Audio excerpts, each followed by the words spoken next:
চাঁপাইনবাবগঞ্জের শিবগঞ্জে নাইম আলী বিদ্যুৎ নামে এক কলেজ ছাত্রকে মাদক মামলায় ফাঁসানোর অভিযোগ উঠেছে বিজেপি সদস্যদের বিরুদ্ধে।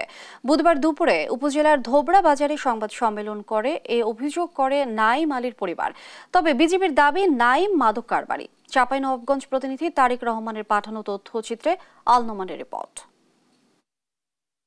রাজশাহী সিটি কলেজের অর্থনীতি বিভাগের ছাত্র নাইম আলী বিদ্যুৎ, বাড়ি চাঁপাইনবাবগঞ্জের শিবগঞ্জের ধোবড়া গ্রামে।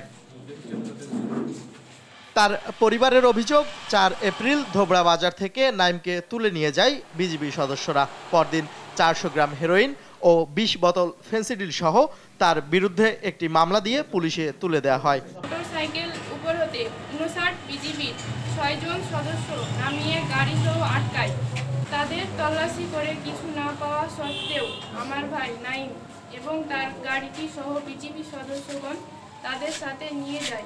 ছেলেটা অবৈধ কোনো কাজে জড়িত না, রাজশাহীতে থাকে, লেখাপড়া করে, এতটুকু আমি জানি। ওই পুরাতন মোবাইলের ব্যবসা যেটা বলতেছে ওনারা, এই মোবাইল গেলে কিছু কম রেটে কিনে ও আবার ঠিকঠাক করে না, বিক্রি টিক্রি করে, এতটুকু আমি জানি। আমার ছেলেকে ফাঁসানো হয়েছে। এখন আমার ছেলের আমার সুষ্ঠু বিচার চাই আর আমার বুকের ধন বুকে ফিরিয়ে চাই। প্রত্যক্ষদর্শী একজনও জানান, নাইমকে আটকের সময় কোনো মাদকদ্রব্য ছিল না। দাঁড় করলো, দাঁড় করে আমরা নামতে বললো গাড়ি থেকে, ওর গাড়ি ছিলাম আমরা নেমে গেলাম, ওকে যেন উঠে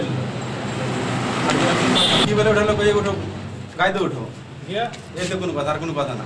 তবে নাইমের পরিবারের অভিযোগ অস্বীকার করেছে বিজিবি। তাদের দাবি, নাইম চিহ্নিত মাদক কারবারি। ওই আসামিটা আপনার তার ব্যক্তিগত মোটরসাইকেলে করে আপনার মোটরসাইকেল কেটে কিছু অভিনব কায়দায় আপনার কিছু হেরোইন বহন করতেছে। এর আগেও 59 বিজিবি সদস্যদের বিরুদ্ধে শিক্ষার্থী সহ বেশ কয়েকজনকে মাদক দিয়ে ফাঁসানোর অভিযোগ উঠেছিল। নিউজ ডেস্ক, দেশ টিভি।